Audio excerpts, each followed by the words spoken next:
Good morning, coming to my YouTube channel. প্রতিদিনের ন্যায় আজও আমি দেখুন ওয়ার্কআউট স্টার্ট করেছি। তো আগে আপনাদের বলেছি আগে বডিকে ফ্রি করে নেবেন, তারপরে অন্যান্য ওয়ার্কআউটগুলো করবেন, অন্য ব্যায়ামগুলো করবেন। তো আমি আগে বডি ফ্রি করে নিয়েছিলাম, তারপরে আমার ওয়ার্কআউট শুরু করেছি। দেখুন, একদম ধীরে ধীরে করবেন। তো আজকে একটু আলাদাভাবে দেখিয়েছি।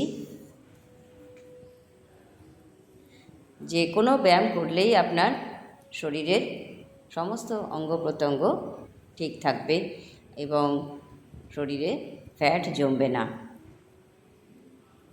শরীরে ফ্যাট যদি জমাতে না চান তাহলে প্রতিদিন অল্প স্বল্প ব্যায়াম করতে থাকুন, সুস্থ থাকবেন। এবং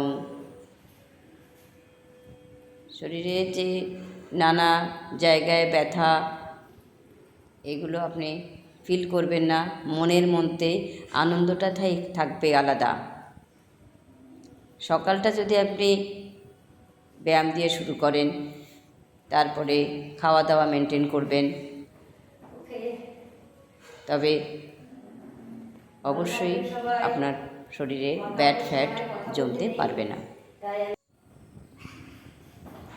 দেখুন, বডি যদি ফ্লেক্সিবল থাকে তাহলে অবশ্যই সমস্ত রকম ব্যায়াম করতে পারবেন। আর তার সাথে সাথে সঠিক পরিমাণে জল খাবেন এবং ফ্রুটস নেবেন। যদি ফ্রুটস নাও নিতে পারেন তাহলে কম ফ্যাট জাতীয় খাবার খাবেন, প্রোটিনটা সঠিক নেবেন। ওকে, আমার চ্যানেলটি ভালো লাগলে লাইক, কমেন্ট, শেয়ার করবেন।